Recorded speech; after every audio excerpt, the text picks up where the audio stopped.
വ്രതമെന്ന് കേട്ടാൽ ഉപവാസം ഇരിക്കുക എന്നുള്ളത്, ഇല്ലെങ്കിൽ പട്ടിണി കിടക്കുക എന്നുള്ളത് നമ്മുടെ മനസ്സിലെത്തി. പട്ടിണി കിടന്നാൽ ധനം വരുമെങ്കിൽ, ഗുണഫലം ലഭിക്കുമെങ്കിൽ, ഇന്ന് സൊമാലിയ ആയിരിക്കണം just country in the world. വ്രതം എന്ന് പറഞ്ഞു കഴിഞ്ഞാൽ ഞാൻ ഇന്നത് ചെയ്യും, ഇന്നത് ചെയ്യില്ല എന്നുള്ളതാണ് വ്രതം. ഞാനിന്ന് മൊബൈലിൽ റീൽസ് നോക്കില്ല, ഏറ്റവും വലിയ വ്രതമാണ്. ഒരിക്കലും കുളിക്കാത്തവൻ ശനിയാഴ്ച കുളിച്ചു കഴിഞ്ഞാൽ അത് വ്രതമാണ്.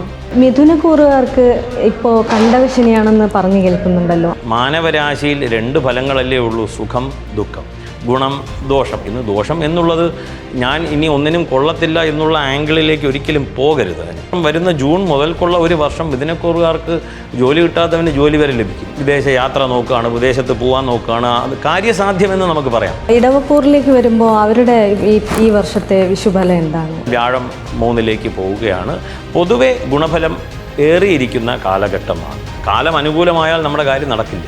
ധർമ്മശാസ്ത്രം അനുസരിച്ച് ധർമ്മിഷ്ഠമായ ഒരു പ്രവൃത്തികൾ, ധർമ്മത്തിലൂന്നി നിന്നുകൊണ്ട് നമ്മുടെ ആചാര അനുഷ്ഠാനങ്ങളെല്ലാം തന്നെ ചെയ്ത് മുന്നോട്ട് പോയാൽ ശനി എവിടെ പോയാൽ എന്ത്, രാഹു എവിടെ പോയാൽ എന്ത്. നമസ്തേ. മലയാളികളുടെ പുതുവർഷം എന്ന് പറയുന്നത് വിഷുവാണല്ലോ. 2026 വിഷു ഫലങ്ങളെക്കുറിച്ച് നമുക്ക് ചോദിച്ചറിയാം. ഇന്ന് നമ്മളോടൊപ്പം ഉള്ളത് ഡോക്ടർ ഗോപാലകൃഷ്ണ ശർമ്മയാണ്. നമസ്തേ. നമസ്കാരം. മലയാളികളെ സംബന്ധിച്ചിടത്തോളം പുതുവർഷം എന്ന് പറയുന്നത് വിഷു ആണല്ലോ. 2026 വിഷു ഫലങ്ങളെക്കുറിച്ച് നമുക്ക് മനസ്സിലാക്കാം. പക്ഷേ ഇപ്പോൾ തന്നെ എല്ലാ ചാനലുകാരും വിഷു ഫലങ്ങളെക്കുറിച്ചും ഓരോ രാശിക്കാർക്കുള്ള ഓരോ ഗുണഫലങ്ങളെക്കുറിച്ചുമൊക്കെ പറഞ്ഞ് നമ്മൾ കേട്ട് കഴിഞ്ഞു. അതിൽ നിന്ന് വ്യത്യസ്തമായിട്ട് നമുക്ക് ഓരോ രാശിക്കാർക്കും എന്തൊക്കെ പ്രതിവിധികളാണ് അവർ ചെയ്യേണ്ടത്?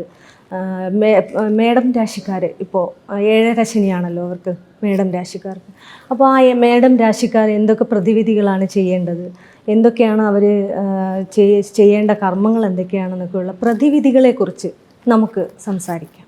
തീർച്ചയായിട്ടും ഒരുപാട് ചാനലുകളിൽ ഓൾറെഡി ഓരോ രാശിക്കാർക്കും ഓരോ നക്ഷത്രക്കാർക്കും വിഷുഫലം എന്ന് പറഞ്ഞ് ഒരുപാട് കുമിഞ്ഞു കൂടിയിട്ടുണ്ട്. തീർച്ചയായിട്ടും നമുക്കതിലേക്ക് നോക്കാം. അതിനു മുമ്പേ ഒരു കാര്യം, ഈ പുതുവർഷം എവർക്കും ഒരു എന്താ പറയുക, നല്ലൊരു നന്മയുള്ള ഒരു വർഷമായി മാറട്ടെ.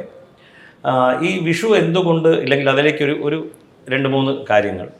ഈ സൂര്യനെ അടിസ്ഥാനപ്പെടുത്തിയിട്ടാണ് നമ്മുടെ ജീവിത രീതി, ഭാരതീയ ശാസ്ത്രം.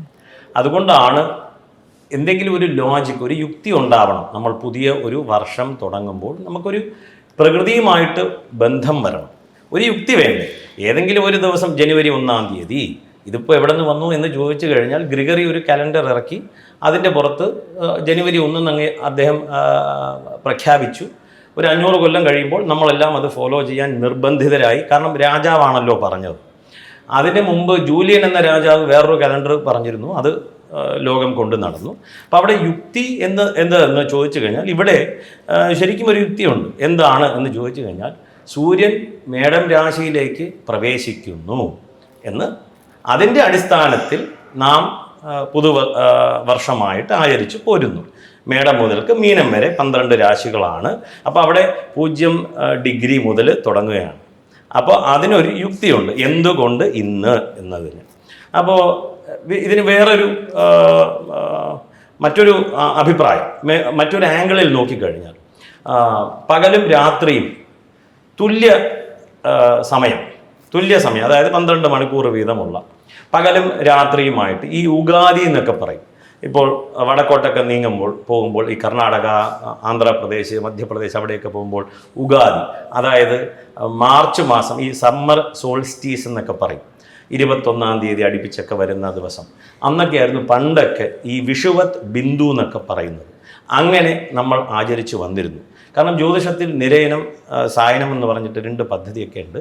പക്ഷേ കേരളത്തിലും തമിഴ്നാട്ടിലെല്ലാം തന്നെ ഈ സൂര്യൻ സംക്രമണം മേഷം രാശിയിൽ, അതായത് മേടം രാശിയിലേക്ക് സൂര്യൻ പ്രവേശിക്കുന്ന ആ ഒരു കാലയളവ്, പീരീഡിനെ നാം പുതുവർഷമായിട്ട്, അതാണല്ലോ അതിനൊരു യുക്തിയായിട്ട് ആചരിച്ചു പോരുന്നു. അങ്ങനെ വിഷുക്കണിയും ആയിട്ട് നമ്മൾ മുന്നോട്ട് പോവുകയാണ്.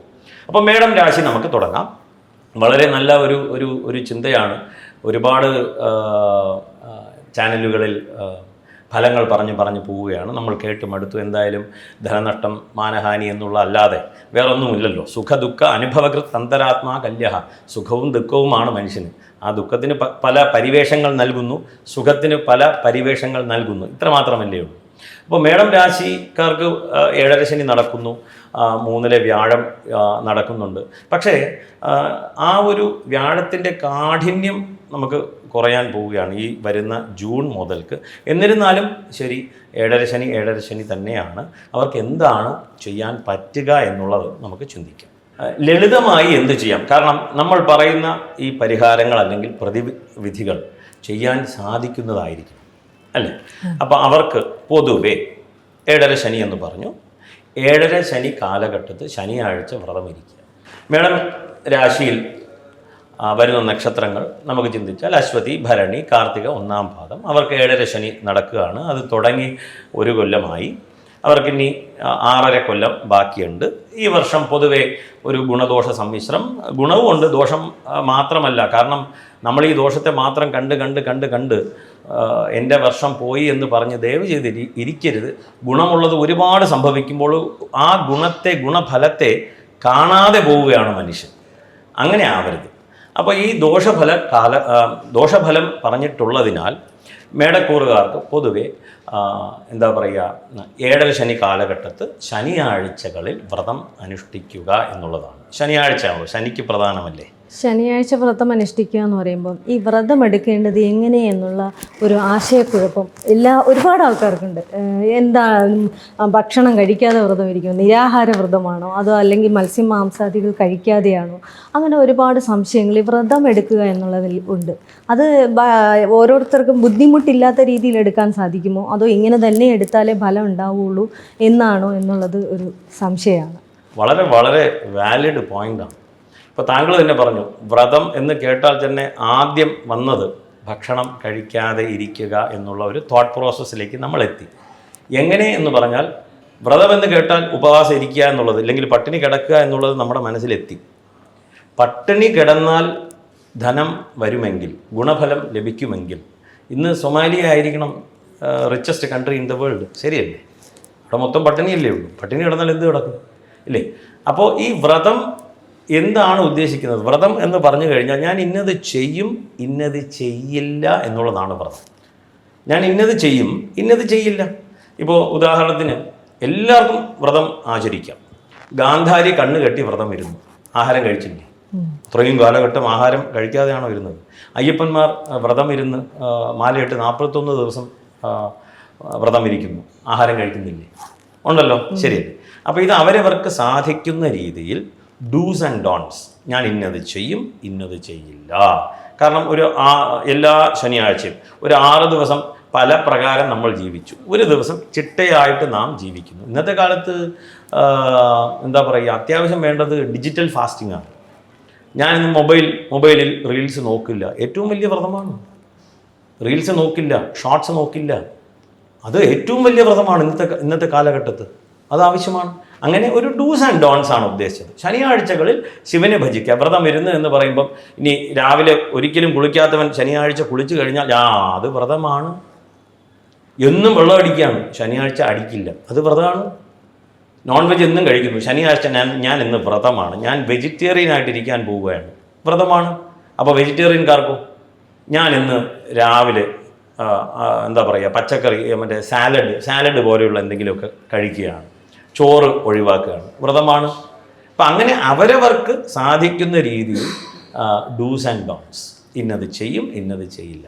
എന്നിട്ട് അന്ന് നമ്മൾ എന്താ പറയുക, ദേവതാ ഉപാസന, അതാണ് പ്രധാനം. ശിവനെ ഭജിക്കുക എന്ന് പറഞ്ഞു. അപ്പോൾ നാം ക്ഷേത്രത്തിൽ പോകുന്നു, ശിവനെ പ്രദക്ഷിണം ചെയ്യുന്നു, നമശിവായ മന്ത്രം ജപിക്കുന്നു, അഷ്ടോത്തരം ജപിക്കുന്നു എന്നിങ്ങനെ കുറേ വിഷയങ്ങൾ ഇതുമായിട്ട് ബന്ധപ്പെട്ടിട്ടുണ്ട്. ഇനി ഞാനിപ്പോൾ ഒമാനിലാണ്, ശിവൻ്റെ അമ്പലമില്ലല്ലോ, എന്ത് ചെയ്യണം? പോകേണ്ട കാര്യമില്ല, നാമമന്ത്രം ജപിച്ചാൽ മതി. ശിവൻ്റെ ക്ഷേത്രം വരുന്നതിന് മുന്നേ മന്ത്രമുണ്ട്, വേദങ്ങളുണ്ട്, ഇല്ലേ? മന്ത്രമുണ്ടല്ലോ. അപ്പോൾ അവരവരുടെ വീട്ടിൽ ഇരുന്നു കൊണ്ട് തന്നെ ശനിയാഴ്ച പ്രത്യേകമായിട്ട് ആചരിച്ച് നാമങ്ങൾ ജപിച്ച് മുന്നോട്ട് പോവുക, ഇത്രയേ ഉള്ളൂ. അപ്പോൾ പ്രധാനമായിട്ടും 7.5 ശനി കാലഘട്ടത്ത് ഈ മേടക്കൂറുകാർ ശിവനെ ഭജിക്കുന്നത് ഉത്തമമാണ്. അതുപോലെ തന്നെ ശാസ്താവിനെ ഭജിക്കുന്നത് ഉത്തമമാണ്. ഇത് ലളിതമായ ഒരു വിഷയമാണ്. അവസാനമായി ഒരു കാര്യം കൂടി ഇവർക്ക് ചെയ്യാം.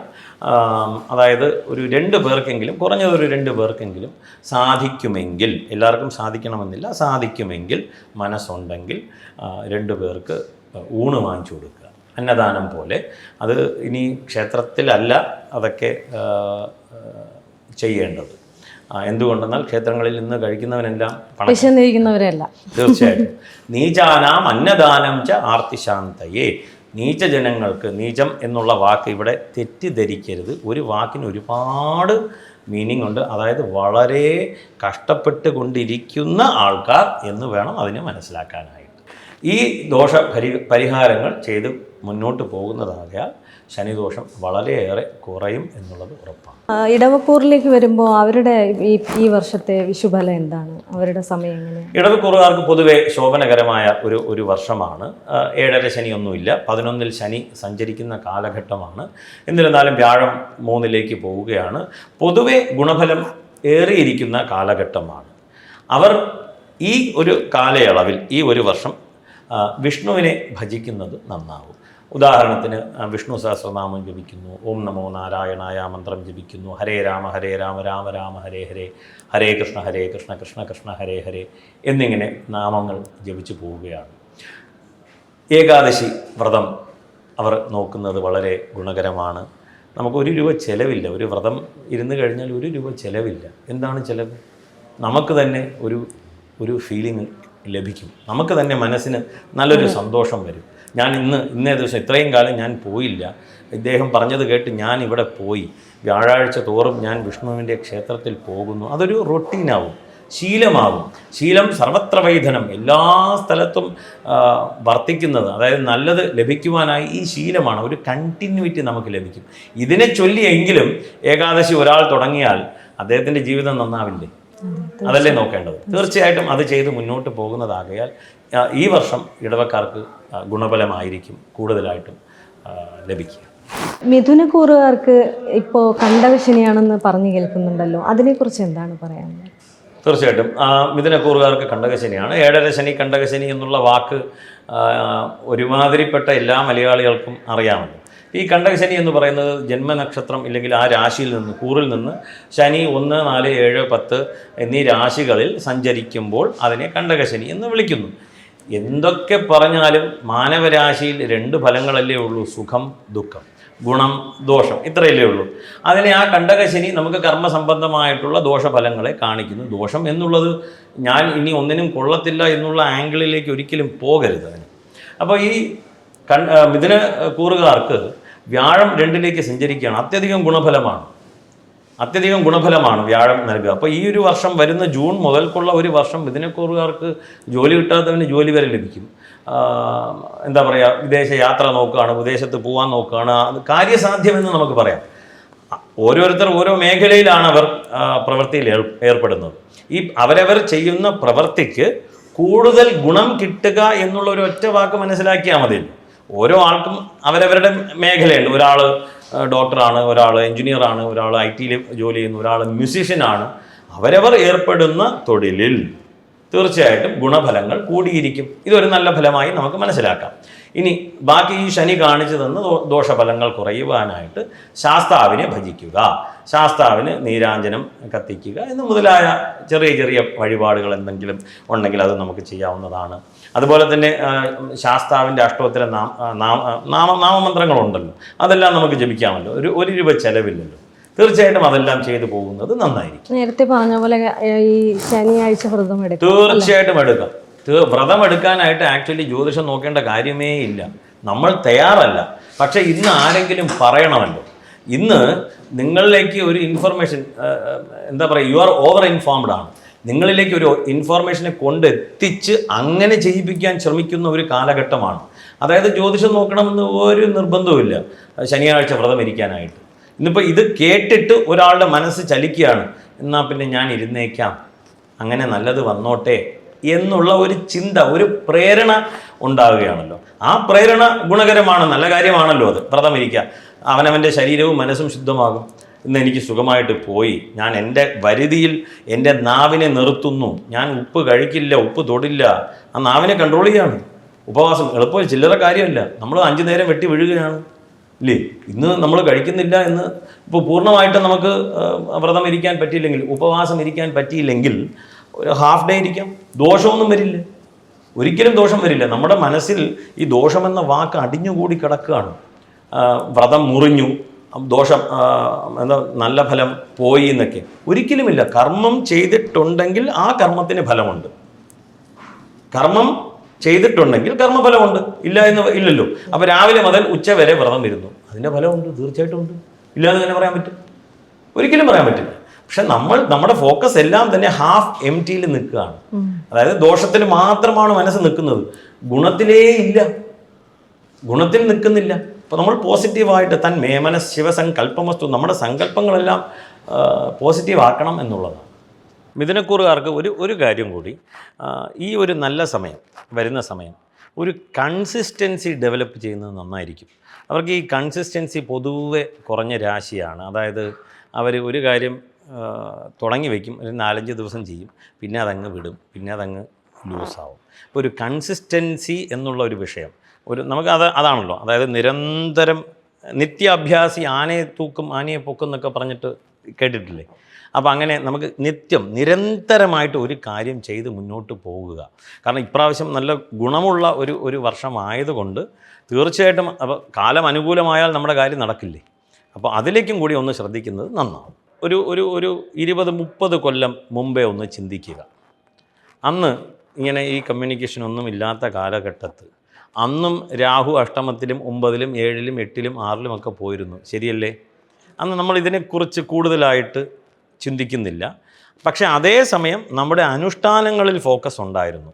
അതായത് കൂടുതൽ സമയവും നമ്മൾ നാമങ്ങൾ ജപിക്കുന്നു, അല്ലെങ്കിൽ വിഷ്ണു സഹസ്രനാമം പാരായണം ചെയ്യുന്നു, അതിലേക്ക് ശ്രദ്ധ ഉണ്ടായിരുന്നു. അതായത് ഹെൽത്തിൽ ഫോക്കസ് ചെയ്തിരുന്നു, രോഗത്തിൽ ഫോക്കസ് ചെയ്തില്ല.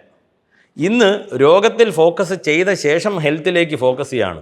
ഇന്ന രോഗമുണ്ട്, അത് വരാതിരിക്കാൻ എന്ത് ചെയ്യണം, ഇന്ന രോഗം വരുന്നുണ്ട്, പ്രോട്ടീൻ ഇത്ര കഴിക്കണം, വൈറ്റമിൻ എ ഇത്ര, സി ഇത്ര, ബി ഇത്ര, ഡി ഇത്ര എന്ന് നോക്കി പോകുന്ന അവസ്ഥയാണ്. ഇതൊന്നുമില്ലാതെ തന്നെ നമ്മുടെ ആരോഗ്യത്തെ മാത്രം നോക്കി പോവുകയാണെങ്കിൽ എങ്ങനെയിരിക്കും? അതുപോലെ ഈ പറഞ്ഞത് ആരോഗ്യം വേണം, ഇല്ലെങ്കിൽ ആരോഗ്യശാല, ഇല്ലെങ്കിൽ അതിലേക്കുള്ള വൈദ്യശാസ്ത്രത്തെ ഇല്ല എന്നുള്ള അഭിപ്രായമല്ല പറഞ്ഞത്.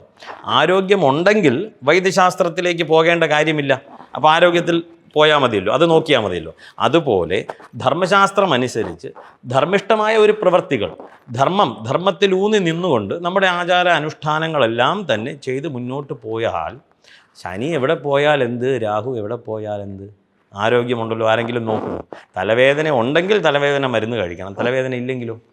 ഇപ്പോൾ ഇന്നത്തെ കാലം തലവേദന ഇന്ന ആൾക്കാർക്ക് വരും. ദുർബലമായ മനസ്സുള്ളവൻ അതിനെ ആദ്യം ഓൾറെഡി പെർസീവ് ചെയ്യും. എനിക്ക് പറഞ്ഞിട്ടുണ്ട്, എന്തായാലും വരും. ചിലപ്പോൾ അവൻ്റെ സത്കർമ്മം കൊണ്ട് തലവേദന ഇല്ലാതായി കാണും, അറിയത്തേയില്ല. പക്ഷേ ഇവൻ പെർസീവ് ചെയ്യുകയാണ് അതിന്. അങ്ങനെ ഒരു കാലഘട്ടത്തിലാണ് നാം ഇരിക്കുന്നത്. അപ്പോൾ അങ്ങനെ വന്നപ്പം രാഹു അഷ്ടമത്തിലായെന്ന് കേട്ടു, ശനി 9-ലാണ് കർക്കിടക കൂറുകാർക്ക്, 12-ലെ വ്യാഴമാണ്, ഇത് എന്തൊക്കെയോ പ്രശ്നമാണെന്ന്. അപ്പോൾ ഓൾറെഡി അയാളുടെ ഒരു നല്ല സ്ട്രോങ് മൈൻഡുള്ള വ്യക്തി ഇതിനൊക്കെ ഓവർകം ചെയ്ത് കാണും. പക്ഷേ ഇത് കേൾക്കുമ്പം പെട്ടെന്നൊരു മനസ്സിന് ചാഞ്ചല്യം വരും. ഇല്ല, ഒരുപാട് ആൾക്കാരുണ്ടല്ലോ ഇതിപ്പോൾ തിരഞ്ഞുപിടിച്ച് weaker sections in the society, ഇല്ലെങ്കിൽ അവരുടെ അടുത്ത് പറയുക, ഇവരുടെ അടുത്ത് ഇത് പറയരുത്, എങ്ങനെ നമുക്ക് നോക്കാൻ പറ്റില്ല? ആരാണ് ഇത് കാണുന്നത് പോലും നമുക്കറിയില്ല. അപ്പോൾ ഈ രാഹുവിനെയൊക്കെ നമ്മൾ മറന്നു കളയാം. എന്തായാലും അറിഞ്ഞ സ്ഥിതിക്ക് പൊതുവേ കർക്കിടക കൂറുകാർക്ക് ഈ വർഷം ഗുണദോഷ സമ്മിശ്രമായ വർഷമാണ്. ചെലവ് കഴിഞ്ഞ വർഷം മുഴുവനും കൂടുതലായിരുന്നു, ഇനി ചെലവ് കുറച്ച് കുറയും എന്നുള്ളതാണ്. ഒരു ക്ലാരിറ്റി ഇല്ലായിക എന്നുള്ളത് നമുക്ക് പറയാൻ പറ്റും. ഇത്രയും കാലം ക്ലാരിറ്റി ഇല്ല, എങ്ങോട്ട് പോകും, എന്ത് ചെയ്യും, ഒരു പ്രവൃത്തി അറിയുന്നില്ല, ഇല്ലെങ്കിൽ ഇതിന് റിസൾട്ട് കിട്ടുന്നില്ല എന്നുള്ളത്.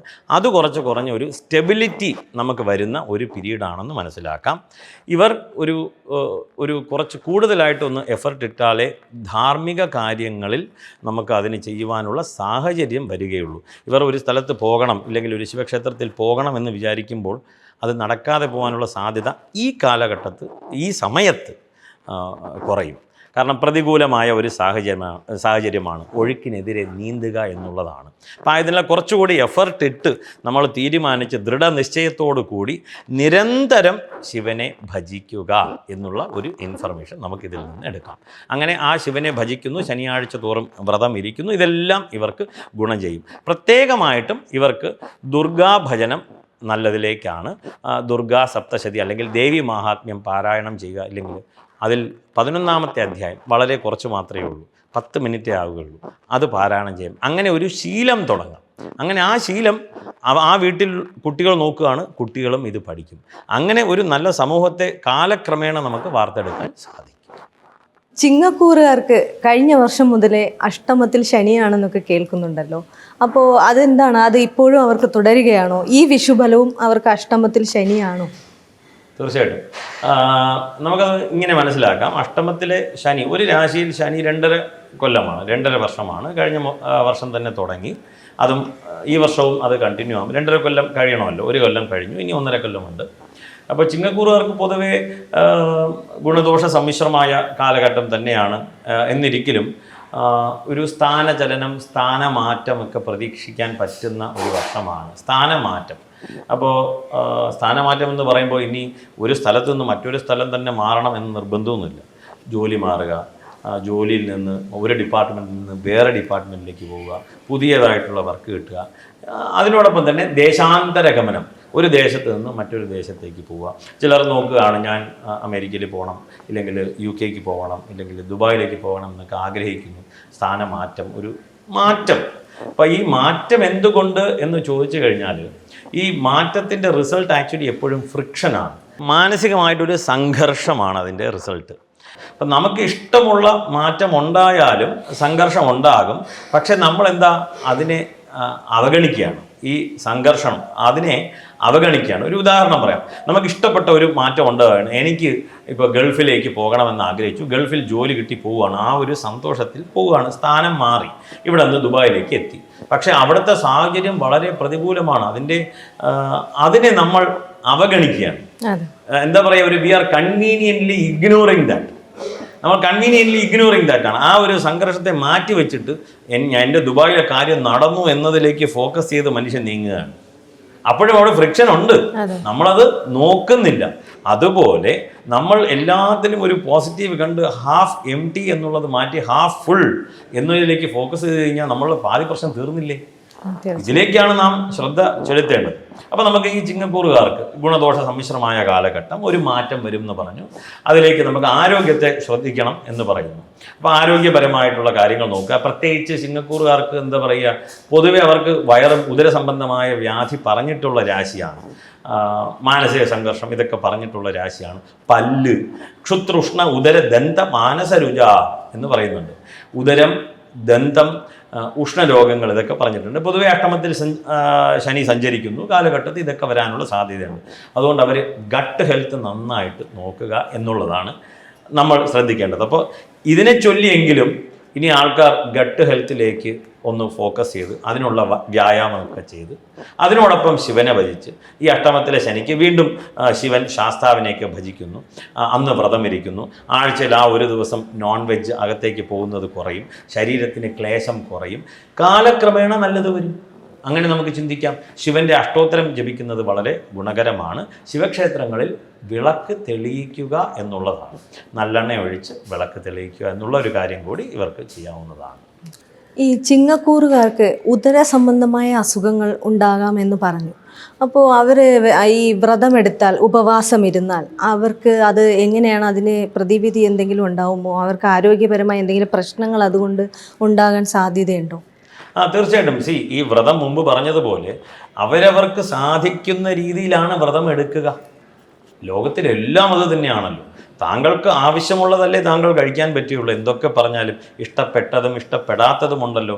അതുപോലെ ചിങ്ങക്കൂറുകാർക്ക് ഇപ്പോൾ ചിലർക്ക് ഉദര സംബന്ധമായ വ്യാധിയുണ്ട്, നമുക്ക് അൾസർ പോലെയുണ്ട്, ഇല്ലെങ്കിൽ ഗ്യാസ് ഫോം ആകുകയാണ്. ഇന്നിങ്ങനെ പലതരത്തിലുണ്ടല്ലോ. ഉദരവ്യാധി എന്ന് പറഞ്ഞാൽ ഒന്നല്ലല്ലോ, പലതരത്തിലുണ്ട്. അത് ജാതകം പരിശോധിച്ചാലല്ലേ മനസ്സിലാവുള്ളൂ. അപ്പോൾ പൊതുവെ ഇവർക്ക് ആഹാരം കഴിക്കാതെ ഇരുന്ന് കഴിഞ്ഞാൽ, മൈഗ്രെയിൻ വന്നു കഴിഞ്ഞാൽ, ഇല്ലെങ്കിൽ അങ്ങനെയാണ് ശരീരമെങ്കിൽ കുഴപ്പമില്ല. അപ്പോൾ എന്തെങ്കിലും കഴിക്കാമെന്നായി.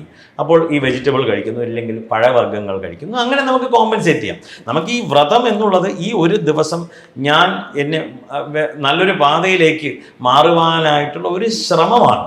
അതിന് ഈ ശനിയാഴ്ചയെ കൂട്ടുപിടിക്കുന്നു, ശിവനെ കൂട്ടുപിടിക്കുന്നു, ശാസ്താവിനെ കൂട്ടുപിടിക്കുന്നു. നന്മ നമുക്കാണ്, അല്ലാതെ ശിവന് വേണ്ടിയിട്ടുള്ള വ്രതമല്ല. ശിവൻ ആൾറെഡി പറയേണ്ട കാര്യമില്ലല്ലോ. ശാസ്താവിന് വേണ്ടിയിട്ടല്ല വ്രതം. ശാസ്താവിനെ ഭജിച്ച് നമ്മൾ നന്നാകുന്ന പ്രക്രിയയാണ്. ഇപ്പോൾ എവിടെയെങ്കിലും ഒരു തുടക്കം ലഭിക്കണം, സാധിക്കുന്ന രീതിയിൽ വ്രതം ഇരിക്കുന്നു, നല്ല രീതിക്ക് അന്ന് ഓക്കെ. ഇങ്ങനെ നമുക്ക് ചിന്തിക്കാം. ഉദരസംബന്ധമായ വ്യാധി ഉണ്ടെന്ന് പറഞ്ഞല്ലോ, അതിൽ ആയുർവേദപരമായിട്ടുള്ള ഒരു ചിട്ടവട്ടങ്ങൾ നമുക്ക് അന്നേ ദിവസം നമുക്ക് ചെയ്യാം. നല്ലവണ്ണം എണ്ണ തേച്ച് കുളിക്കുകയാണ്. ഇപ്പോൾ വ്രതവും എണ്ണ തേച്ച് കുളിയും ഇനി പൊരുത്തപ്പെടുമോ എന്ന് ചോദിച്ചു കഴിഞ്ഞാൽ, പുരുഷന്മാർക്ക് ബുധനും ശനിയും എണ്ണ തേച്ച് കുളിക്കണം, നിർബന്ധമാണ്. വ്യാധികൾ വരത്തില്ല, ആയുർവേദ ശാസ്ത്രത്തിൽ പറയുന്നുണ്ട്. ചൊവ്വയും വെള്ളിയും സ്ത്രീകൾ എണ്ണ തേച്ച് കുളിക്കുക എന്നുള്ളതാണ്. ഇന്നിപ്പോൾ ആരാണ് എണ്ണ തേക്കുന്നത്? അപ്പം നമ്മളുടെ അടുത്ത് തന്നെ ഒരു കോൺട്രഡിക്ടറി ഹാബിറ്റ് ഉണ്ട്. എന്നിട്ട് നമ്മൾ ഈ ഗ്രഹത്തിൻ്റെ പുറകെ പൊയ്ക്കൊണ്ടിരിക്കുകയാണ്. ആരോഗ്യത്തിലേക്ക് ഫോക്കസ് ചെയ്ത് കഴിഞ്ഞാൽ നമ്മളുടെ ദോഷഫലം ഓട്ടോമാറ്റിക്കലി കുറയും. അപ്പോൾ ഈ വ്രതത്തിലേക്ക് വരുമ്പം നമുക്ക് പറ്റാത്ത കാര്യങ്ങൾ ചെയ്യണ്ട, പറ്റിയ കുറേ കാര്യങ്ങളുണ്ടല്ലോ. ഫോൺ നോക്കാതിരിക്കാമല്ലോ, ഡിജിറ്റൽ ഫാസ്റ്റിംഗ് മുമ്പ് പറഞ്ഞ കാര്യം. അപ്പോൾ തന്നെക്കുറിച്ച് ചിന്തിക്കുവാനുള്ള കുറച്ച് സമയം കണ്ടെത്താം എന്നിങ്ങനെ ഒരുപാട് കാര്യമുണ്ടല്ലോ, ഒരുപാട് കാര്യങ്ങളുണ്ട്. അന്ന് രാവിലെയും വൈകിട്ടും ശിവക്ഷേത്രത്തിൽ പോയി ഞാൻ അരമണിക്കൂർ പ്രദക്ഷിണം വെക്കാൻ പോവുകയാണ്. അവിടെ വാക്കിംഗ് ആയി, മോർണിംഗ് വാക്കായി, ഈവനിങ് വാക്കായി, ഒരു 100 പ്രദക്ഷിണമായി. മനസ്സിനെ ഒരു ലൈറ്റായിട്ട് ഫീൽ ചെയ്യാണ്. ഒരുപാട് കാര്യങ്ങളുണ്ട്. എന്തോ ഒരു പുതിയ ഒരു കാര്യം ചെയ്തതുപോലെ അദ്ദേഹത്തിന് ഫീലാകുകയാണ്. ആ ഫീലാണല്ലോ, മനസ്സാണല്ലോ, ഇതെല്ലാം മനസ്സിൽ നിന്നാണ് തുടക്കം. അപ്പോൾ അത് അവരവർക്ക് സാധിക്കുന്ന രീതിയിൽ അത് ചെയ്ത് മുന്നോട്ട് പോകുക. നേരത്തെ പറഞ്ഞതുപോലെ ഉപവാസം ഇരിക്കലും അല്ല വ്രതം എന്ന് പറയുന്നത്. അവരവരുടെ ആരോഗ്യസ്ഥിതി അനുസരിച്ചിട്ട് നിഷ്ഠയോടുകൂടി ഒരു കാര്യം ചെയ്യുക. തീർച്ചയായിട്ടും ഉപവാസം അതിന്റെ ഒരു പാർട്ടാണ്. ഉപവാസം ഇല്ല എന്നുള്ളതല്ല, വ്രതത്തിന്റെ ഒരു പാർട്ടാണ് ഉപവാസം. കന്നിക്കൂറിലേക്ക് കടക്കാം നമുക്ക്. ആ കന്നിക്കൂറുകാർക്ക് എങ്ങനെയാണ് ഈ വിഷുബലം? കന്നിക്കൂറുകാർക്ക് വളരെ ഗുണകരമായ ഒരു കാലഘട്ടമാണ്. വ്യാഴം 11ലേക്ക് സഞ്ചരിക്കാൻ പോവുകയാണ്. 11ൽ ലാഭസ്ഥാനത്തേക്ക് സഞ്ചരിക്കുന്നു. അപ്പോൾ ഒരു പ്രൊമോഷൻ, ഇല്ലെങ്കിൽ ഒരു എന്താ പറയുക, ഒരു അപ്ലിഫ്റ്റ്മെൻറ്റ്, ഒരു പ്രോഗ്രഷൻ, ഒരു നന്മ, ഒരു നല്ല ഫലം, സന്തോഷഫലങ്ങൾ, മംഗളകരമായ കാര്യങ്ങളെല്ലാം വീട്ടിൽ നടക്കുവാനുള്ള പല സാഹചര്യങ്ങളും, ജോലിയിലുള്ള ഉദ്യോഗം, സ്ഥാനമാനാദിലാഭം എന്നിങ്ങനെ കുറേ കാര്യങ്ങൾ പറഞ്ഞു. സ്ഥാനങ്ങൾ ലഭിക്കുക എന്ന് പറയുന്നുണ്ട്. അപ്പോൾ അങ്ങനെ കന്നിക്കൂറുകാർക്ക് പൊതുവെ ശോഭനമായ ഒരു വർഷമാണ്. എന്നിരിക്കലും കണ്ടകശനി സഞ്ചരിക്കുന്നതാകയാൽ കാര്യങ്ങൾക്കൊരു സ്ലോനെസ് വരാം. ഇനി സ്ലോ ആകും, മന്ദഗതിയിലാകും എന്ന് പറഞ്ഞ് ഇരിക്കരുത്. അതൊരു പൊതുവെയുള്ള ഒരു ഫലം പറഞ്ഞതാണ്. നമ്മുടെ പ്രവൃത്തി നമ്മൾ ചെയ്ത് മുന്നോട്ട് പോകണം. ഇവർ ഗണപതിയെ ഭജിക്കണം. ഈ ഒരു കാലഘട്ടത്തിൽ ഗണപതിയെ ഭജിക്കുക എന്ന് നമുക്ക് പറയാൻ പറ്റും. ഗണപതി ശ്ലോകങ്ങൾ, ഗണപതിയെ കാണുമ്പോൾ ഏത്തമിടുക എന്നിങ്ങനെ കുറേ കാര്യങ്ങൾ. ഏത്തമിടുന്നത് എഗെയിൻ ഒരു യോഗയാണ്. ശരീരം ആരോഗ്യ സംരക്ഷണത്തിന് ഗണപതിയെ കണ്ടാൽ ഏത്തമിട്ട് ശീലിക്കുക. അങ്ങനെയെങ്കിലും നമ്മൾ ഏത്തമിടും. അങ്ങനെ ഒരു ശീലം തുടങ്ങുകയാണ്. ഈ വക കാര്യങ്ങൾ ചെയ്ത് മുന്നോട്ട് പോവുക. പൊതുവെ ഗുണകരമായ കാലഘട്ടമാണ് കന്നിക്കൂറുകാർ. തുലാം രാശിയിലേക്ക് വരുമ്പോൾ അവരുടെ വിഷുബലം ഈ വർഷം എങ്ങനെയാണ്? പ്രതീക്ഷയുള്ളതാണോ? തീർച്ചയായിട്ടും തുലാക്കൂറുകാർക്കും വളരെയധികം ഒരുപക്ഷെ എന്താ പറയുക, 6ൽ ശനി സഞ്ചരിക്കുന്നു. 6ലെ ശനി ആനയെ വാങ്ങിക്കും എന്നൊക്കെ പറഞ്ഞിട്ടുണ്ട്. ഇവിടെ ആന എന്ന് പറയുന്നത് ലിറ്ററലി ഒരു ആനയായിട്ട് കരുതരുത്, അവരവരുടെ ആഗ്രഹമാണ് ഈ ആന എന്നൊക്കെ പറയുന്നത്. അപ്പോൾ വലിയ കാര്യം, മഹത് കാര്യം, ഒരു വലിയ കാര്യങ്ങൾ നടക്കും. അവരവരുടെ ആഗ്രഹം സഫലീകരിക്കും എന്നുള്ളതാണ്. അവർക്ക് കർമ്മസംബന്ധമായിട്ടുള്ള ഒരു മാറ്റങ്ങൾ, കർമ്മരംഗത്ത് ഒരു മാറ്റം കൂടി പറഞ്ഞിട്ടുള്ള ഒരു വർഷമാണ്. പൊതുവെ ഗുണകരമായ ഒരു പീരീഡാണ് ഈ വിഷു മുതൽ അടുത്ത വിഷു വരെയുള്ള ഒരു കാലഘട്ടം തുലാക്കൂറുകാർക്ക്. അവർ പ്രത്യേകമായിട്ട് ചെയ്യേണ്ട കാര്യങ്ങളോ എന്തെങ്കിലും പരിഹാര മാർഗങ്ങളോ എന്തെങ്കിലും ഉണ്ടോ? തീർച്ചയായിട്ടും അവർ വിഷ്ണുവിനെ ഭജിക്കുക, കൃഷ്ണനെ ഭജിക്കുക. ശ്രീരാമാദി അവതാര വിഷ്ണോഹോ, അവതാര വിഷ്ണു അതായത് ശ്രീരാമൻ, ശ്രീകൃഷ്ണൻ മുതലായ ദേവതകളെ. ഇപ്പോൾ നമ്മൾ പറയുകയാണെങ്കിൽ ഹരേ രാമ രാമ രാമ ഹരേ ഹരേ, ഹരേ കൃഷ്ണ കൃഷ്ണ കൃഷ്ണ ഹരേ ഹരേ. കുറഞ്ഞത് ഒരു മാല ജപിക്കുക. 1 രൂപ ചെലവില്ല, ഒരു സ്ഥലത്തും എവിടെയും പോകണ്ട. പക്ഷെ ഇത് നാം ശീലത്തിലേക്ക് കൊണ്ടുവരണം എന്നുള്ളതാണ്. അപ്പോൾ ഇത് ചെയ്തു കഴിഞ്ഞാൽ നമുക്ക് മനസ്സിന് ഒരു തൃപ്തി ലഭിക്കുന്നു, ഒരു ശീലമാകുന്നു. നമ്മളെ കണ്ട് നമ്മുടെ മക്കൾ പഠിക്കുന്നു, കൂടെയുള്ളവർ പഠിക്കുന്നു എന്നിങ്ങനെ അതിനോട് അനുബന്ധമായിട്ടുള്ള കുറേ നല്ല കാര്യങ്ങൾ നടന്നു വരുന്നുണ്ട്. അപ്പോൾ മാസ് സ്കെയിൽ നമ്മളിത് തിങ്ക് ചെയ്യണം എന്നുള്ളതാണ്. ഇവർ 1 മാല രാവിലെ 1 മാല വൈകിട്ട് ജപിക്കുക എന്നുള്ളതാണ്. ഹരേ രാമ മന്ത്രം, അതിനെ താരക മന്ത്രം എന്ന് പറയുന്നു. അതിന് ഉപദേശമൊന്നും ആവശ്യമില്ല. ആർക്കും എപ്പോഴും എവിടെ വെച്ചെങ്കിലും എവിടെയാണെങ്കിലും കൂടി നമുക്ക് ജപിക്കാവുന്ന ഒരു മന്ത്രമാണ്. ഗുരുപദേശമൊന്നും ആവശ്യമില്ല. വൃശ്ചികൻ രാശിയിലേക്ക് വരുമ്പോൾ അവരുടെ ഈ 2026 വിഷുഫലം എങ്ങനെയാണ്? വൃശ്ചികം രാശിക്കാർക്ക് കഴിഞ്ഞ വർഷം പൊതുവെ ഒരു ദോഷകാലം നിറഞ്ഞ ഒരു പീരീഡായിരുന്നു. കൂടുതൽ തടസ്സങ്ങളായിട്ടുള്ള ഒരു പീരീഡായിരുന്നു. ഈ വരുന്ന ജൂൺ മുതൽക്ക് തന്നെ നമുക്ക് പറയാം, വ്യാഴം 9 സഞ്ചരിക്കുന്നു. ഭാഗ്യേ ജീവേ സർവ്വ സൗഭാഗ്യ സിദ്ധിം. അപ്പോൾ ഇത്രയും കാലം നടക്കാതിരുന്ന കാര്യങ്ങൾ നടക്കുക. ഒരൊറ്റ ഫലമാണ്, ഒരേ ഫലമാണ്. അപ്പോൾ ഇവർ ഇത്രയും കാലം ഇനിയിപ്പോൾ എനിക്കൊന്നും നടക്കത്തില്ല എന്ന് കരുതി വിധി എഴുതി ഇരിക്കുന്ന കുറേ ആൾക്കാർ ഈ വൃശ്ചിക രാശിയിൽ വരും. പ്രത്യേകിച്ചും ഈ തൃക്കേട്ട നക്ഷത്രക്കാർ, അവർക്ക് മനഃശാഞ്ചല്യം വളരെ കൂടുതലാണ്. ഓരോരിക്കും ഓരോന്ന് പറയുന്ന ആ ഒരു പ്രകൃതമാണ്. അവരെ കുറ്റം പറയുന്നല്ല, ആ പ്രകൃതമാണ്. ഒരു സ്ഥിരത നമ്മൾ ഉണ്ടാക്കിയെടുക്കുക എന്നുള്ളതാണ്. അനിഴ നക്ഷത്രക്കാർ വൃശ്ചിക രാശിയിൽ വരുന്നുണ്ട്. വിശാഖ നക്ഷത്രത്തിൻ്റെ 4-ാം പാദം വൃശ്ചിക രാശിയിലാണ്. അങ്ങനെ അവർക്കെല്ലാം ഭാഗ്യേ ജീവേ സർവ സൗഭാഗ്യ സിദ്ധിം, എല്ലാ സൗഭാഗ്യങ്ങളും ഉണ്ടാകും എന്ന് പറഞ്ഞിട്ടുണ്ട്. അപ്പോൾ അതൊരു നല്ല പ്രതീക്ഷ നൽകുന്നതാണ് തീർച്ചയായിട്ടും. അതുപോലെ തന്നെ നമ്മൾ ഈ രാശി ഓരോ രാശിയിലുള്ള ആൾക്കാരുടെ ഓരോ നക്ഷത്രക്കാർക്കും ഇത് ഓരോ രീതിയിലായിരിക്കുമോ അതോ എല്ലാവർക്കും ഒരേ ഇതായിരിക്കുമോ? നല്ല ചോദ്യമാണ്. അവരവരുടെ നക്ഷത്രത്തിനനുസരിച്ച് ഈ പറയുന്ന ഏത് ഫലം കേട്ടാലും അതിൽ വ്യത്യാസം വരും. Point number 1. പോയിന്റ് നമ്പർ 2, അവരവരുടെ ജാതകത്തിലെ ആ ഗ്രഹസ്ഥിതി ദശ അപഹാരമനുസരിച്ച് ഇത് വ്യത്യാസം വരും. ഇത് ഞാൻ എല്ലാ സ്ഥലത്തും പറയുന്നതാണ്. ഈ ദിവസഫലം, വാരഫലം, അതായത് നിങ്ങൾക്ക് ഇന്ന് എങ്ങനെ എന്ന് ഞാനല്ല തീരുമാനിക്കേണ്ടത്, ഇത് നിങ്ങളാണ് തീരുമാനിക്കേണ്ടത്. ശരിയല്ലേ? പക്ഷെ ഫലം പറഞ്ഞിട്ടുണ്ടോ എന്ന് ചോദിച്ചു കഴിഞ്ഞാൽ തീർച്ചയായിട്ടും ഗ്രന്ഥങ്ങളിൽ ഫലമുണ്ട്. പക്ഷെ അത് എങ്ങനെ ഗ്രഹിക്കണം എന്ന് നമുക്ക് അറിഞ്ഞുകൂടാത്തത് കൊണ്ട് ഇന്ന് നമ്മൾ ശാസ്ത്രമായിട്ട് വളരെ അകന്ന് നിന്ന് ഈ പാശ്ചാത്യ ഒരു എഡ്യൂക്കേഷൻ രീതിയാണല്ലോ നമ്മൾ പഠിച്ചു പോരുന്നത്. അപ്പോൾ ഇവിടെ എന്തെന്ന് മനസ്സിലാക്കാതെ നമ്മൾ അതിലേക്ക് പോയി കഴിഞ്ഞാൽ ഈ വാരഫലം എന്ന് കേൾക്കുന്നു. അപ്പോൾ നമ്മൾ തെറ്റായിട്ട് അതിനെ മനസ്സിലാക്കുവാനുള്ള സാധ്യതയുണ്ട്. തന്മൂലം ഇനി ജ്യോതിഷമില്ല, ഒന്നുമില്ല എന്നുള്ള ഒരു കൺക്ലൂഷനിലേക്ക് എത്തുവാനുള്ള സാഹചര്യം എത്തിച്ചേരും. നമ്മളെ കണ്ട് മറ്റുള്ളവരും അതിൽ നിന്ന് മാറി നിൽക്കും എന്നിങ്ങനെ ഒരുപാട് കാര്യങ്ങൾ ഇതിനുമായിട്ടുണ്ട്. അപ്പോൾ നിങ്ങളുടെ ഇന്ന് എങ്ങനെയെന്ന് നിങ്ങളാണ് തീരുമാനിക്കുന്നത്. സാഹചര്യം എന്നുള്ളത് പ്രകൃതിയാണല്ലോ. പ്രകൃതിയാൽ വന്നു ചേരുന്നത് നമ്മുടെ കയ്യിലില്ല. നമ്മുടെ കയ്യിലുള്ളതെല്ലാം തന്നെ നമ്മുടെ ചിന്തയ്ക്കനുസരിച്ചും ശക്തിക്കനുസരിച്ചും പ്രവർത്തിച്ച് മുന്നോട്ട് പോകാമല്ലോ. തീർച്ചയായിട്ടും ഈ വൃശ്ചിക കൂറുകാരായാലും ഇനിയിപ്പോൾ ഏത് കൂറിലായാലും അവരവരുടെ ഈ ജാതകം അനുസരിച്ച് ഫലങ്ങളിൽ വ്യത്യാസം വരും. പ്രാരബ്ധ കർമ്മത്തെ കാണിച്ചു തരുന്നതാണ് ഈ ജാതകം, അവരവരുടെ പ്രാരബ്ധ കർമ്മം. ഇത് പൊതുവേ ഉള്ള ഒരു വിഷുഫലമാണ്. വൃശ്ചിക കൂറുകാർക്ക് എങ്ങനെ പറയുന്നു ഒരു ഫലത്തെ? ഈ കൂറുകാർക്ക് പ്രധാനമായിട്ടും ശനി ഇല്ലെങ്കിൽ വ്യാഴത്തെ ചിന്തിക്കുന്നു. അവർക്ക് ഈ വർഷം രാശിമാറ്റം ഉണ്ടോ ഇല്ലയോ എന്ന് ചിന്തിച്ച ശേഷമാണ് ഒരു പൊതുവെയുള്ള ഫലത്തിലേക്ക് എത്തുന്നത്. രാഹു മറ്റു ഗ്രഹങ്ങളെയൊക്കെ നോക്കിയിട്ടാണ് പൊതുവെയുള്ള ഫലം. വളരെ പൊതുവായിട്ടുള്ളൊരു ഫലമാണ്. അപ്പോൾ അതിൽ വ്യത്യാസം വരും, തീർച്ചയായിട്ടും വ്യത്യാസം വരും. ധനുക്കൂറിലേക്ക് വരുമ്പോൾ അവരുടെ ഈ വിഷുഫലം എങ്ങനെയാണ്, അതിനെക്കുറിച്ചൊന്ന് പറയാം. തീർച്ചയായിട്ടും ധനുക്കൂറുകാർക്ക് ഗുണദോഷ സമ്മിശ്രമായ കാലഘട്ടമാണ്. കണ്ടകശനി നടക്കുന്നു, വ്യാഴം അഷ്ടമത്തിലേക്ക് പോകുന്നു. അവർക്ക് അതിലൊരു നല്ല ഫലമുണ്ട്. ഈ കുറച്ചു കാലം കൊണ്ട് കിട്ടാക്കടം എന്നൊക്കെ പറയാം. കുറേ ആൾക്കാർ ഇങ്ങനെ പൈസ തരാനുണ്ട്, തരുന്നില്ലല്ലോ എന്ന് പറഞ്ഞിരിക്കുന്ന കുറേ ആൾക്കാരുണ്ടാവില്ല. അത് ലഭിക്കുവാനുള്ള ഒരു സാധ്യതയുണ്ട്. റിസർച്ചുമായിട്ട് ബന്ധപ്പെട്ട് ചെയ്യുന്ന തൊഴിലിൽ നേട്ടമുണ്ടാകും. റിസർച്ച് എന്ന് പറയുമ്പോൾ ഇനി PhD തന്നെ ആവണം എന്ന് നിർബന്ധമില്ല. ഒരു അന്വേഷണത്തിൽ ഒരു കാര്യം നമ്മൾ കണ്ടുപിടിക്കാനായിട്ട് തീരുമാനിക്കുന്നു. എന്തിലും നമുക്കൊരു റിസർച്ച് ഉണ്ടല്ലോ.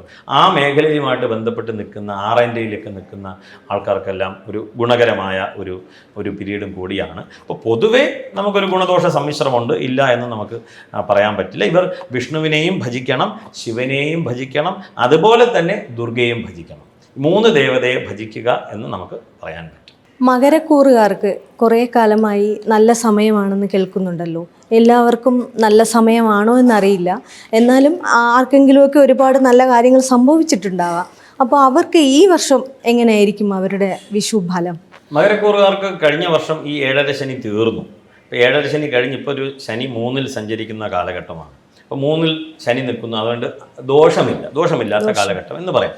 6-ൽ വ്യാഴമായിരുന്നു. പക്ഷേ ഈ വരുന്ന ജൂൺ മുതൽക്ക് അവർക്ക് സമയം വളരെ അനുകൂലമാണ്. അപ്പോൾ യാത്രാമൂലം അവർക്ക് എന്തൊക്കെ കാര്യം നേടണം? ഈ മകരക്കൂറുകാർക്ക് യാത്ര മൂലം ഇല്ലെങ്കിൽ യാത്രയിലൂടെ ഒരു ജോലി യാത്രയാണ്. ഒരു ഉദാഹരണം മെഡിക്കൽ റെപ്പാണ്. അവർ യാത്ര ചെയ്തുകൊണ്ടേയിരിക്കുന്നതാണ്. ആ യാത്രയിലൂടെ നല്ല ഫലം ലഭിക്കുമെന്നുള്ളതാണ്. ഇത് ഞാൻ ഒരു ഉദാഹരണം പറഞ്ഞതേ ഉള്ളൂ. അപ്പോൾ യാത്രയുമായിട്ട് ബന്ധപ്പെട്ട് എന്തൊക്കെ കാര്യങ്ങളുണ്ടോ, ആരൊക്കെയാണോ നിൽക്കുന്നത്, അതിലെല്ലാം തന്നെ ശോഭനമായിട്ടുള്ളൊരു ഫലം എന്ന് പറഞ്ഞിട്ടുണ്ട്. ഇനി വിവാഹം ആകാത്തവർക്ക് വിവാഹമൊക്കെ നടക്കുന്ന ഒരു പീരീഡും കൂടിയാണ്. ഒരു പൊതുവെ ശോഭനമായ ഒരു വർഷമായിട്ട് നമുക്ക് പ്രതീക്ഷിക്കാം. ഗുണദോഷ സമ്മിശ്രം എന്നുള്ള വാക്കിനെ ഇവിടെ ആക്കണ്ട, ഇതിൽ കൂടുതലും ഗുണമാണ് എന്ന് നമുക്ക് മനസ്സിലാക്കാം. മകരക്കൂറുകാർക്ക് നല്ല ഫലങ്ങളാണ് ഉള്ളതെങ്കിലും അവർ ചെയ്യേണ്ടതായിട്ടുള്ള എന്തെങ്കിലും പ്രതിവിധികളോ പൂജകളോ അങ്ങനെ എന്തെങ്കിലുമൊക്കെ ഉണ്ടാവില്ലേ? പൊതുവെ മകരക്കൂറുകാർ ഏകാദശി വ്രതം ഇരുന്ന് വിഷ്ണു സഹസ്രനാമം നിത്യം ജപിക്കുന്നത് വളരെ ഗുണം ചെയ്യും. പിന്നെ എല്ലാവർക്കും വിഷ്ണു സഹസ്രനാമം ജപിക്കാൻ പറ്റുന്നില്ല എങ്കിൽ മാത്രം നമുക്ക് ഹരേ രാമ രാമ രാമ ഹരേ ഹരേ, ഹരേ കൃഷ്ണ കൃഷ്ണ കൃഷ്ണ ഹരേ ഹരേ പെട്ടെന്ന് നമുക്ക് ജപിക്കുവാൻ സാധിക്കും. ഇതിന് ഗുരു ഉപദേശമൊന്നും ആവശ്യമില്ല, ജപിക്കാം. പക്ഷേ വിഷ്ണു സഹസ്രനാമം പഠിക്കുവാനായിട്ട് നമ്മൾ ഓരോരുത്തരും ശ്രമിക്കണം. ഈ ശ്രമിക്കാതെ എനിക്ക് വരത്തില്ല എന്ന് പറഞ്ഞാൽ സാധിക്കില്ല. മലയാളിക്ക് എല്ലാ ഭാഷയും വഴങ്ങും എന്നുള്ളതാണ്. തീർച്ചയായിട്ടും എല്ലാവർക്കും സാധ്യമാകും. അവർ മകരക്കൂറുകാർ പ്രത്യേകിച്ചും ഏകാദശി വ്രതം ഇരുന്ന് നിത്യം ഒരു ആവർത്തി വിഷ്ണു സഹസ്രനാമം ജപിച്ചു കഴിഞ്ഞാൽ ജാതകമൊക്കെ മാറ്റി വെച്ചിട്ട് സുഖമായിട്ട് വണ്ടി മുന്നോട്ട് നീക്കാൻ സാധിക്കും. കുംഭക്കൂറുകാരിലേക്ക് വരുമ്പോൾ അവരുടെ ഈ വർഷത്തെ വിഷുഫലം എങ്ങനെയാണ്? അവരുടെ ഗുണദോഷങ്ങൾ എന്തൊക്കെയാണ്? കുംഭക്കൂറുകാർക്ക് ഈ വർഷം 7.5 ശനി തീരുന്ന സമയമാണ്. ഇനി ഒരു കൊല്ലം കൂടിയുണ്ട്, ഒരു കൊല്ലം 2-3 മാസം കൂടിയുണ്ട്. അടുത്ത ജൂണാണെന്ന് തോന്നുന്നു ഈ 7.5 ശനി പൂർണ്ണമായിട്ടും തീരും. അപ്പോൾ തീരുന്ന കാലഘട്ടമാണ്. ഇവർക്കൊരു ഗുണദോഷ സമ്മിശ്രമായ കാലഘട്ടമാണ്. അശത്രു എന്നുള്ള ഫലങ്ങളൊക്കെ ഉണ്ട്, ശത്രുക്കളൊക്കെ നശിക്കുന്ന ഒരു ഫലത്തെ പറഞ്ഞിട്ടുണ്ട്. അപ്പോൾ താൻ തന്നെ നന്നായിട്ട് വരും എന്നുള്ള ഒരു നല്ല ഫലത്തെ നമുക്ക് ചിന്തിക്കാം. ഇനി ഒരു സ്ലോനെസ് ഇല്ലെങ്കിൽ ഒരു മന്ദത തീർച്ചയായിട്ടും ഉണ്ടാകും. അതിന് ശാസ്താവിനെ ഭജിക്കുക, ശിവനെ ഭജിക്കുക എന്നുള്ളതാണ്. പ്രഥമ ദൃഷ്ടിയ നമ്മൾ നോക്കിക്കഴിഞ്ഞാൽ ശിവനാണ് ദേവത, ശാസ്താവാണ് ദേവത എന്ന് നമുക്ക് നിസ്സംശയം പറയാൻ പറ്റും. കാരണം മന്ദശാസ്താധികം ദൈവം എന്ന് പറയുന്നുണ്ട്. ശനിക്കന്തി മഹാകാലനും ശൈവഭൂതാദികളും തഥാ മന്ദന് മലമേലുള്ള ശാസ്താവാകാം എന്ന് പറയുന്നുണ്ട്. അപ്പോൾ ശാസ്താവിനെയും ശിവനെയും ഭജിച്ച് മുന്നോട്ട് പോകുക. ഇനി ഒരു ദേവത കൂടി നമുക്ക് കുംഭക്കൂറുകാർക്ക് നമുക്ക് പറയാം, ഹനുമാന്റെ ഭജനം വളരെ ഏറെ ഗുണം ചെയ്യും. കാരണം മന്ത്രസ്ഥാനം എന്ന് പറയുന്നത് 5ാം ഭാവം ബുധക്ഷേത്രമാണ്. ബുധൻ ശനിയൊക്കെ കൊണ്ടാണ് ഈ അർക്കപുത്രേണ വാച്യാ സ്യാദ് ഹനുമാൻ മാരുതാത്മജഹ എന്നൊക്കെ പറയുന്നുണ്ട്. മറ്റൊരു ഭാഗത്ത് ഓരോ ഭാഗത്തും അതിങ്ങനെ പറയുന്നുണ്ട്, അത് ബുധക്ഷേത്രത്തിലാവണം എന്നിങ്ങനെ നിയമമൊക്കെ ഉണ്ട്. അപ്പോൾ പൊതുവേ ഹനുമാന്റെ ഭജനം കൂടി ചെയ്തു കഴിഞ്ഞാൽ, ഹനുമാൻ ശ്ലോകങ്ങളൊക്കെ ചെയ്തു കഴിഞ്ഞാൽ വളരെ ഗുണകരമാകും കുംഭക്കൂറുകാർക്ക്. മീനക്കൂറുകാർക്ക് 7.5 ശനിയാണ്, കഷ്ടകാലമാണെന്ന് എല്ലാവർക്കും അറിയാമല്ലോ. അവർക്ക് ഈ വർഷം എന്തെങ്കിലും പ്രതീക്ഷയ്ക്ക് വക നൽകുന്നുണ്ടോ? തീർച്ചയായിട്ടും ആ കഷ്ടകാലം എന്ന് നാം തന്നെ പറഞ്ഞ് മീനക്കൂറുകാർ മുഴുവനും ഇന്ന് എല്ലാ ജ്യോതിഷികൾക്കും അറിയാം. പൊതുവേ കഷ്ടകാലം തന്നെയായിരുന്നു, ഞാൻ ഇല്ല എന്ന് പറയുന്നില്ല. പക്ഷേ ഈ വർഷം ഈ വിഷുഫലം നല്ലതാണെന്ന് പറയേണ്ടി വരും. വ്യാഴം 5-ൽ സഞ്ചരിക്കുന്നു. ഇപ്പോൾ ഒരു ഗുണകരമായ ഒരു വർഷമാണെന്ന് നമുക്ക് മനസ്സിലാക്കാം. ഇപ്പം നമ്മുടെ കുറേ കാര്യങ്ങൾ നടക്കാൻ വേണ്ടി നടക്കുന്നില്ല, കുറേ തടസ്സം വന്നു എന്നുണ്ടെങ്കിൽ ഇനി ആ തടസ്സങ്ങളെല്ലാം കുറഞ്ഞ് കാര്യസാധ്യം ആകും എന്നുള്ളത് നല്ലൊരു ഫലമാണ്. ഇനി സന്താനത്തിന് വേണ്ടി വെയിറ്റ് ചെയ്യുന്നു, വിവാഹമൊക്കെ കഴിഞ്ഞു, സന്താന ഭാഗ്യം എന്നിങ്ങനെ കുറേ കാര്യങ്ങൾ, നല്ല കാര്യങ്ങളെന്ന് നമുക്ക് മനസ്സിലാക്കാം. അപ്പോൾ ഗുണഫലത്തിന് സാധ്യതയുണ്ട്. ഈ വരുന്ന ജൂൺ മുതൽക്ക് ഗുണഫലം കൂടും എന്നുള്ളതിൽ തർക്കമില്ല. അവർ തീർച്ചയായിട്ടും ഈ 7.5 ശനി കൂടിയുള്ള കാലഘട്ടം ആയതുകൊണ്ട് ശിവനെ ഭജിക്കണം, ശനിയാഴ്ച വ്രതമിരിക്കണം എന്നിങ്ങനെയുള്ള കാര്യങ്ങൾ ചെയ്യുക. 7.5 ശനി അവർക്ക് ഏത് കാലഘട്ടം വരെ ഉണ്ടാവും? 7.5 ശനി ആദ്യത്തെ 2.5 കൊല്ലം കഴിഞ്ഞു. ഇപ്പോൾ ജന്മശനി എന്നൊക്കെ പറയും. അതായത് 7.5 ശനി എന്ന് പറയുന്നത് 7.5 വർഷം, 2.5 + 2.5 + 2.5 അങ്ങനെയാണല്ലോ. 2.5 കൊല്ലം കഴിഞ്ഞു. ഇപ്പോൾ മീനൻ രാശിയിൽ നടുവിലത്തെ 2.5 വർഷം നടക്കുകയാണ്. അതിൽ 1 കൊല്ലം കഴിഞ്ഞു. ഇനി 1.5 കൊല്ലം കൂടി ഉണ്ട്. മീനൻ രാശിയിൽ ശനി സഞ്ചരിക്കുന്നു. അതിനുശേഷം 2-ൽ ശനി സഞ്ചരിക്കും. അപ്പോൾ പൊതുവേ ഇനിയൊരു 4 കൊല്ലത്തോളം ശനിയുണ്ട്. എന്നാലും ഈ വർഷം അവർക്ക് വളരെ പ്രതീക്ഷ. തീർച്ചയായിട്ടും വ്യാഴം സപ്പോർട്ടാണ്. വ്യാഴം നല്ല ഒരു രാശിയിലേക്ക് മാറുന്നു. അതിൻ്റെ ഗുണം തീർച്ചയായിട്ടും ഉണ്ടായി. പൂജകൾ, പരിഹാരങ്ങൾ എന്തൊക്കെയാണ്? പരിഹാരം മുമ്പ് പറഞ്ഞതുപോലെ ഈ 7.5 ശനി ഉള്ളത് കൊണ്ട് ശനിയാഴ്ച വ്രതം ഇരിക്കുന്നു, ശിവനെ ഭജിക്കുന്നു, ശാസ്താവിനെ ഭജിക്കുന്നു എന്നുള്ളതാണ്. അതിനോടൊപ്പം ഒരു കാര്യം കൂടി നമുക്ക് നോക്കാം. സുബ്രഹ്മണ്യ സ്വാമി ഇവരുടെ ഭാഗ്യാധിപതി ചൊവ്വയാണ്. അപ്പോൾ സുബ്രഹ്മണ്യ ഭജനം വളരെയേറെ ഗുണം നൽകും. ചൊവ്വാഴ്ചകളിൽ അല്ലെങ്കിൽ ഷഷ്ടി ദിവസം സുബ്രഹ്മണ്യനെ ഭജിക്കുക എന്നുള്ളതാണ്. ഇവിടെ ഭജനം ഭജ സേവായാം, ഈ നമ്മൾ ഈ ഭക്തിമാർഗത്തിലൂടെ സഞ്ചരിക്കുന്നു, ഭക്തി ശ്രദ്ധാ പുരസരം എന്നൊക്കെ നമ്മൾ കേട്ട് കാണും ഇല്ലേ, ഒരുപാട് സ്ഥലത്ത് കേൾക്കുന്നത് ഭജ സേവായാം. ആ ഒരു ആറ്റിറ്റ്യൂഡാണ്, ഭക്തി ഈസ് എൻ ആറ്റിറ്റ്യൂഡ്. അപ്പോൾ ഒരു നല്ലൊരു ആറ്റിറ്റ്യൂഡിലൂടെ, ഒരു ഡിവോഷനിലൂടെ സുബ്രഹ്മണ്യ സ്വാമിയെ ഭജിക്കുക എന്നുള്ളതാണ്. ഭാഗ്യാധിപതി ഇവർക്ക് ചൊവ്വയാണ്. അപ്പോൾ ചൊവ്വ സുബ്രഹ്മണ്യനാണ്. കുമാരോ ഭൈരവാതിർവ എന്ന് പറയുന്നു, കുമാരനാണ്. അപ്പോൾ അങ്കാരകനെ പ്രീതിപ്പെടുത്തുക, സുബ്രഹ്മണ്യ സ്വാമിയെ പ്രീതിപ്പെടുത്തുക, നാമങ്ങൾ ജപിക്കുക എന്നുള്ളതാണ് ഇവിടെ അർത്ഥമാക്കുന്നത്. നിർത്തുന്നതിന് മുന്നേ നമ്മുടെ പ്രേക്ഷകർക്ക് വേണ്ടി ഒരു വിവരം കൂടി കൊടുക്കണം. ഒരുപാട് ആൾക്കാർ, അതായത് പുതിയ തലമുറയും പഴയ തലമുറയും ഒരുപാട് ആൾക്കാർ ഇപ്പോൾ രാഹുകാലം നോക്കുന്നുണ്ട്. രാഹുകാലം, ഇപ്പം വാഹനം എടുക്കുമ്പോൾ രാഹുകാലം നോക്കുക, ഗ്രഹപ്രവേശം, രാഹുകാലം എന്നുള്ളത് ഒരുപാട് പറഞ്ഞു കേൾക്കുന്നുണ്ടല്ലോ. അതിനെക്കുറിച്ച് എന്താണ് പറയാനുള്ളത്, പ്രേക്ഷകരോടായിട്ട് പറയാനുള്ളത് എന്താ? തീർച്ചയായിട്ടും അത് നല്ലൊരു ചോദ്യമാണ്. ഇതൊരു വലിയ ടോപ്പിക്കാണ്. വളരെ ചുരുക്കി പറയുവാനായിട്ട് ശ്രമിക്കാം. ഈ രാഹുകാലം എന്നുള്ളത് ഒരുപാട്, ഈ ഒരു മാറ്റം സമൂഹത്തിൽ വരാനായിട്ട് കുറേ സമയം പിടിക്കും. ഇപ്പോൾ ഈ രാഹുകാലം കേട്ട് മനസ്സിൽ പതിഞ്ഞു. മുത്തശ്ശി പറയുന്നു രാഹുകാലമാണ്, വീട്ടിൽ നിന്ന് പുറത്തിറങ്ങരുത്. അതിപ്പോൾ അത് കുട്ടി കേൾക്കുകയാണ്. കുട്ടി കേട്ട് അവൻ അതിനെ ശീലിക്കാൻ തുടങ്ങുന്നു. അതിൽ നാളെ ഇപ്പോൾ രാഹുകാലം എന്നുള്ളത് ശാസ്ത്രമല്ല, അത് സെൻറ്റിമെൻ്റായി. അപ്പോൾ ശാസ്ത്രവും സെൻറ്റിമെൻറ്റും തമ്മിൽ യുദ്ധം വരികയാണെങ്കിൽ സെൻറ്റിമെൻറ്റേ ജയിക്കുകയുള്ളൂ, ശാസ്ത്രം ജയിക്കില്ല ഒരിക്കലും. അപ്പോൾ ഈ രാഹുകാലം എങ്ങനെയാണ് നമുക്ക് അതിനെ ഗണിതം എന്ന് പറയും, അതിനെ ഗണിതം, അതായത് കണക്ക് എന്ന് പറയും. അതിലേക്ക് എങ്ങനെയാണ് രാഹുകാല സമയം നിർണയം എന്ന് ചിന്തിക്കാം. തിങ്കളാഴ്ച പകൽ ഇല്ലെങ്കിൽ ഉദയം 6 മണി മുതൽ വൈകിട്ട് 6 മണിക്ക് അസ്തമനം വരെ ഉള്ള ഒരു കാലഘട്ടം പകൽ. അങ്ങനെയാണെങ്കിൽ മാത്രം തിങ്കളാഴ്ച 7:30 മുതൽ 9 മണി വരെയാണ് രാഹുകാലം. അപ്പോൾ രാവിലെ സൂര്യൻ 6 മണിക്ക് നിങ്ങൾ ഇരിക്കുന്ന സ്ഥലത്ത് ഉദിച്ച് അസ്തമനം 6 മണി വരെ ആണെങ്കിൽ മാത്രമേ ഇതുള്ളൂ. അത് വർഷത്തിൽ 2 ദിവസമാണ്. അപ്പോൾ രാഹുകാലം സമയം തെറ്റിക്കഴിഞ്ഞു. 6:30-ക്ക് ഉദയം വരുന്നു, 5:45-ന് അസ്തമനം വരുന്നു. അപ്പോൾ ആ സമയം അതിനനുസരിച്ച് രാഹുകാലം മാറും. ഇനിയുള്ളത് ഈ രാഹുകാലം മുഹൂർത്ത വിഷയങ്ങളിലൊന്നും നോക്കേണ്ട കാര്യമേ ഇല്ല. രാഹുകാലം ഒരു യാത്രാ മുഹൂർത്തമാണ്. താങ്കളിപ്പോൾ ഒരു യാത്രയ്ക്ക് തിരിക്കുകയാണ്, അപ്പോൾ മാത്രം നമ്മൾ നോക്കേണ്ട ഒരു വിഷയമാണ് രാഹുകാലം. പക്ഷേ ഇന്ന് വാഹനമിറക്കാൻ രാഹുകാലം, എവിടെയെങ്കിലും ഓഫീസിൽ പോകുമ്പോൾ രാഹുകാലം, എന്തു ചെയ്താലും അതിൽ രാഹുകാലം വർജിച്ച് നോക്കി മനസ്സിൽ അത് അടിഞ്ഞു കൂടി നടക്കുകയാണ്. ക്ഷേത്രങ്ങളിൽ നോക്കുന്നുണ്ട്. അപ്പോൾ ഈ കൃത്യമായിട്ടൊരു രാഹുകാലം അങ്ങനെ നമുക്ക് പറയാൻ ഒരിക്കലും പറ്റില്ല. ഓരോ ദിവസവും അത് മാറിക്കൊണ്ടിരിക്കും. പകലിൻ്റെ ദൈർഘ്യം അനുസരിച്ച് അത് മാറും. അപ്പോൾ ഇന്ന് തിരുവനന്തപുരത്ത് ഉദയം 6:29 ആണെങ്കിൽ അതൊരു വ്യാഴാഴ്ചയാണെങ്കിൽ അതിൻ്റെ സമയം വേറെയാണ്. സൂര്യ ഉദയം, സൂര്യ അസ്തമനം, അതിനനുസരിച്ച് രാഹുകാലം മാറിക്കൊണ്ടിരിക്കും. ഇത് കലണ്ടറുകാർക്ക് ഈ കലണ്ടർ പ്രിൻ്റ് ചെയ്യുന്നില്ലേ, അവർക്കത് സാധ്യമല്ല ഓരോ ദിവസവും പ്രിൻ്റ് ചെയ്ത് വെക്കാനായിട്ട്. അപ്പോൾ അവർ എല്ലാം കൂടി ചേർത്ത് വെച്ച് തിങ്കളാഴ്ച 7:30 മുതൽ 9 മണി വരെ രാഹുകാലം എന്ന് പറയുന്നു. നിങ്ങൾ വാച്ച് നോക്കി 9 മണി 9:05 ഇനി വീട്ടിൽ നിന്ന് ഇറങ്ങാം എന്ന് പറയുന്നു. കാര്യം നടക്കുന്നുണ്ടല്ലോ. പക്ഷേ 9:05 രാഹുകാലം നടക്കുന്നുണ്ട് ഇവിടെ, നിങ്ങൾ അറിയുന്നുകൂടിയില്ല. നിങ്ങളുടെ മനസ്സിലാണത് പ്രതിഷ്ഠിച്ചിരിക്കുന്നത്. അതുകൊണ്ട് ഒരുപാട് ഇൻഫർമേഷൻ ഇന്ന് ആവശ്യമില്ലാതെ സെൻറ്റിമെൻ്റായി കഴിഞ്ഞു. അതിൻ്റെ അർത്ഥം ശാസ്ത്രം ഇല്ല എന്നുള്ളതല്ല, ശാസ്ത്രം നല്ല രീതിക്കൊന്ന് നോക്കി പോകണം എന്നുള്ളതാണ്. അപ്പോൾ ആവശ്യമുള്ളതിനെ സ്വീകരിക്കാം, ആവശ്യമില്ലാത്തതിനെ നമുക്ക് തള്ളിക്കളയാം. തള്ളേണ്ടത് തള്ളുക, കൊള്ളേണ്ടത് കൊള്ളുക. ഇത്രയും നേരം പ്രേക്ഷകരോട് ഓരോ കാര്യങ്ങളും ഗുണഫലങ്ങളും അവർ ശ്രദ്ധിക്കേണ്ട കാര്യങ്ങളും പരിഹാരങ്ങളും ഒക്കെ വളരെ ലളിതമായി അവർക്ക് പറഞ്ഞു കൊടുത്ത് വളരെ നല്ല രീതിയിൽ അവർക്ക് മനസ്സിലായിട്ടുണ്ടാവും എന്ന് വിശ്വസിക്കുന്നു. നമസ്കാരം.